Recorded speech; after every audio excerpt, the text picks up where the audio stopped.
Welcome to my YouTube channel Learning Cookie. In previous video we have learnt about Coulomb's law and its vector form. Today's topic is electric field of class 12th in chapter 1 electric charges and fields. So first of all, what is electric field? The maximum space around a charge where a test charge experiences electrostatic force.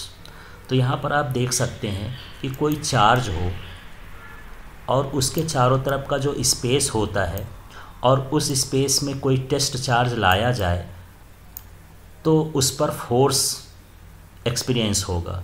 तो जहाँ जहाँ force वो experience करेगा वो पूरा का पूरा reason क्या कहलाएगा? इलेक्ट्रिक फील्ड कहलाएगा। जैसे मैंने ये फिगर ड्रॉ कर लिया, अब यहाँ पर मान के चलते हैं कि ये जो बाउंड्री है इस चार्ज का इलेक्ट्रिक फील्ड शो करता है और ये टेस्ट चार्ज है।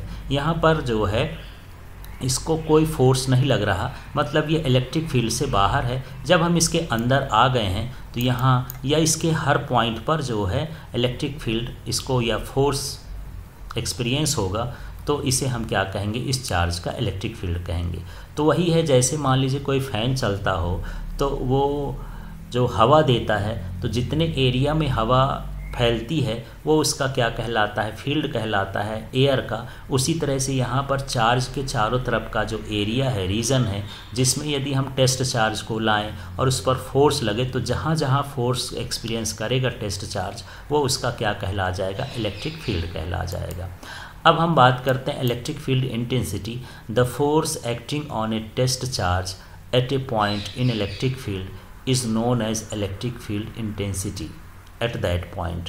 तो यहाँ पर देखिए, इलेक्ट्रिक फील्ड जो होता है एक स्पेस होता है और इलेक्ट्रिक फील्ड इंटेंसिटी उस स्पेस में एक पॉइंट होता है जो उसकी मैग्नीट्यूड को बताता है कि वहाँ पर इलेक्ट्रिक फील्ड कितना है, वैल्यू बताता है। तो हम उसको क्या बोलते हैं? Electric field intensity.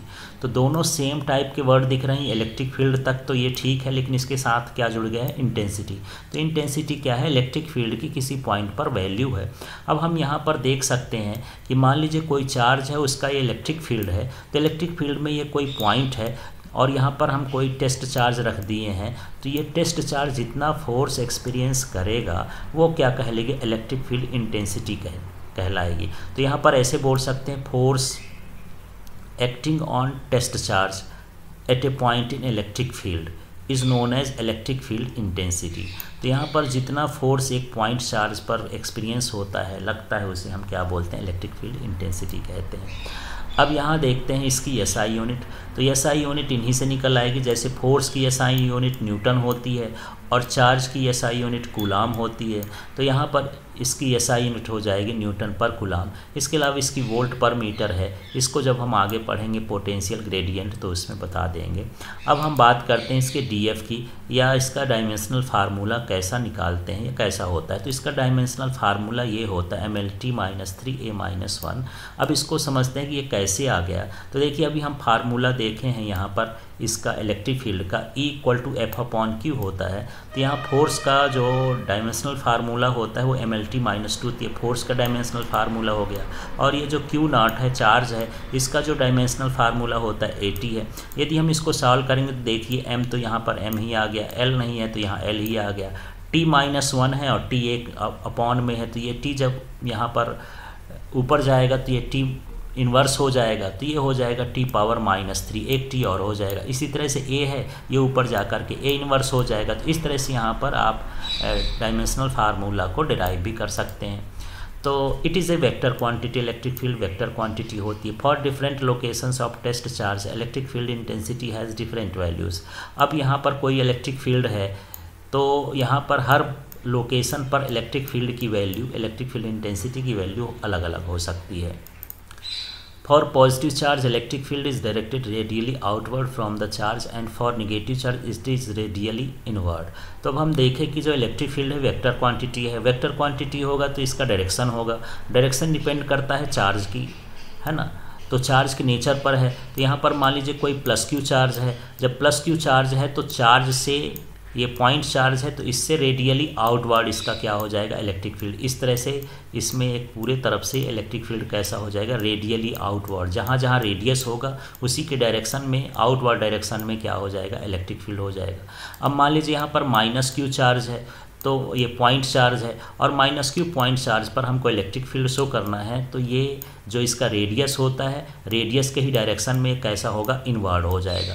तो इस तरह से यहाँ पर यदि पॉजिटिव चार्ज है तो direction of electric field is radially outward, when it is negative charge direction of electric field is radially inward. Force on charge due to electric field, electric field के कारण जो फोर्स लगता है वो F = Q0 हो गया। अभी जो हम फार्मूला निकाले थे E = F/Q0, इसी से हम फोर्स भी निकाल सकते हैं। यदि हम इस Q0 को इधर ट्रांसपोज कर दें तो ये हो जाएगा E = Q0E। Electric field inside the conductor is zero, किसी भी कंडक्टर के अंदर जो इलेक्ट्रिक फील्ड होता है जीरो होता है, because the charges resides on its surface, क्योंकि जितना भी चार्ज होता है कंडक्टर के सरफेस पर होता है। The charge which produces electric field around it is called source charge, तो जो भी इलेक्ट्रिक फील्ड प्रोड्यूस कर रहा है उस चार्ज को हम क्या बोलेंगे, सोर्स चार्ज। जैसे ये Q है, ये इसका इलेक्ट्रिक फील्ड है, तो ये एज ए सोर्स चार्ज कहला जाएगा। If a test charge experiences equal forces at all points in the electric field, then it is known as uniform electric field। अब मान लीजिए हमारे पास कोई इलेक्ट्रिक फील्ड है और इलेक्ट्रिक फील्ड में डिफरेंट पॉइंट्स होते हैं, और इस पॉइंट्स पर जितना इलेक्ट्रिक फील्ड है और इस पॉइंट पर जितना इलेक्ट्रिक फील्ड है, मतलब जितने इस इलेक्ट्रिक फील्ड में पॉइंट्स हैं, हर लोकेशंस पर यदि इलेक्ट्रिक फील्ड सेम हो तो हम उसको बोलेंगे कि ये इलेक्ट्रिक फील्ड कैसा है, यूनिफॉर्म इलेक्ट्रिक फील्ड है। और यदि सेम नहीं होता, इसका डायरेक्शन सेम नहीं होता, इसका मैग्नीट्यूड सेम नहीं होता हर पॉइंट पर इलेक्ट्रिक फील्ड में, तो इसे हम क्या कहेंगे, नॉन यूनिफॉर्म इलेक्ट्रिक फील्ड कहेंगे। चलिए अब यहाँ पर डेरिवेशन देखते हैं, electric field due two point charge. एक पॉइंट चार्ज के कारण इलेक्ट्रिक फील्ड कितना होता है उसकी देख लेते हैं। तो यहाँ पर एक ये पॉइंट चार्ज है +Q चार्ज, और यह पर ये जो डिस्टेंस है टेस्ट चार्ज की, ये कितनी है, R है, यहाँ पर टेस्ट चार्ज है। और इसका डायरेक्शन देख लीजिए, पॉजिटिव चार्ज है तो इसका डायरेक्शन इसी के रेडियली या सीधा सीधा कहाँ की होगा, आउटवर्ड इसका इलेक्ट्रिक फील्ड होगा। तो इस तरह से ये जो है एक डायग्राम है जो टेस्ट चार्ज और पॉइंट चार्ज के लोकेशंस को बता रहा है, और वहाँ पर कितना फोर्स लगेगा, इससे हमको इलेक्ट्रिक फील्ड निकालना है कि इस पॉइंट पर इलेक्ट्रिक फील्ड कितना होगा। तो चलिए देखते हैं, यहाँ पर जो हमने डायग्राम बनाया है उसी को यहाँ लिख दे। Let a point charge +Q kept at point O in vacuum, a test charge Q0 kept at point P at a distance R, then force acting between them। तो यहाँ पर देख लेते हैं, यहाँ पर O पर +Q चार्ज है, यहाँ पर P पर Q0 टेस्ट चार्ज है, और इनकी डिस्टेंस कितनी है, R है। यही चीज़ हम लिखें, और कूलॉम्स लॉ से जानते हैं कि यदि यहाँ पर कोई दो चार्जेस होते हैं उनके बीच फोर्स लगेगा, आइदर रिपल्सन और अट्रैक्शन। तो चलिए यहाँ पर जो फोर्स लगेगा वो हो जाएगा F = 1/4πε0 Q0/r²। तो इसके प्रीवियस वीडियो में हमने कूलॉम्स लॉ को पढ़ा है। तो कूलॉम्स लॉ का जो फार्मूला पढ़ा है F = 1/4πε0 Q1 Q2/r²। तो यहाँ Q1 का रोल तो Q कर रहा है, यहाँ पर ये Q चार्ज, और ये Q0 जो है Q2 का रोल कर रहा है, और उनकी डिस्टेंस r² है, तो इस तरह से लिख दिए। अब हमको इलेक्ट्रिक फील्ड निकालना है पॉइंट P पर। तो इलेक्ट्रिक फील्ड का भी फार्मूला देखे थे अभी, E = F/Q0। तो यहाँ पर ये फार्मूला हो गया। अब हम क्या करेंगे, इसकी वैल्यू पुट कर देंगे। तो यहाँ पर E की जगह पर E लिख दिए, यहाँ पर F लिखा था, और ये F की वैल्यू है, तो इस F की वैल्यू को यहाँ पर पुट कर दिए हैं इस फार्मूले में, तो ये आ गया, ये पूरा F का वैल्यू हो गया। अब इसके बाद यहाँ देखते हैं अपॉन में Q0 है, तो ये Q0 लिख देंगे।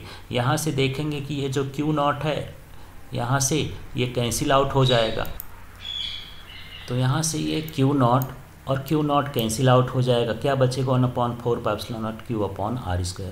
तो ये पॉइंट चार्ज के इलेक्ट्रिक फील्ड का फार्मूला हो गया। यदि हम पॉइंट चार्ज की मैग्नीट्यूड बढ़ाते जाएंगे तो इलेक्ट्रिक फील्ड की वैल्यू भी बढ़ेगी, और यदि हम इसका डिस्टेंस से रिलेशन ले लें, तो यदि हम सोर्स चार्ज से डिस्टेंस बढ़ाते जाएँ तो r² जो है ये इन्वर्सली प्रोपोर्शनल है। इन्वर्सली प्रोपोर्शनल है, इसका मतलब यही है कि डिस्टेंस इंक्रीज करने पर इलेक्ट्रिक फील्ड क्या हो जाएगा, डिक्रीज हो जाएगा। और यहाँ पर ये ε0 जो है ये मीडियम को बताता है। यहाँ परमिटिविटी ऑफ फ्री स्पेस है, ये परमिटिविटी ऑफ किसी मीडियम की होती, तो यहाँ पर जैसे जैसे मीडियम बढ़ता जाएगा इलेक्ट्रिक फील्ड की वैल्यू डिक्रीज होती जाएगी। तो यहाँ इस फार्मूले से हम कंक्लूड कर सकते हैं electric field intensity in medium decreases तो मीडियम में इलेक्ट्रिक फील्ड डिक्रीज होता है। ये देखिए रिलेशन देख लीजिए, electric field intensity decreases on distance, तो यहाँ पर इलेक्ट्रिक फील्ड जो है डिक्रीज होता है डिस्टेंस इंक्रीज करने से सोर्स चार्ज से, और यहाँ पर अमाउंट ऑफ चार्ज इंक्रीज करने से क्या होता है, इलेक्ट्रिक फील्ड इंक्रीज होता है। तो चलिए, आई होप इलेक्ट्रिक फील्ड आपको समझ में आ गया होगा। Thank you.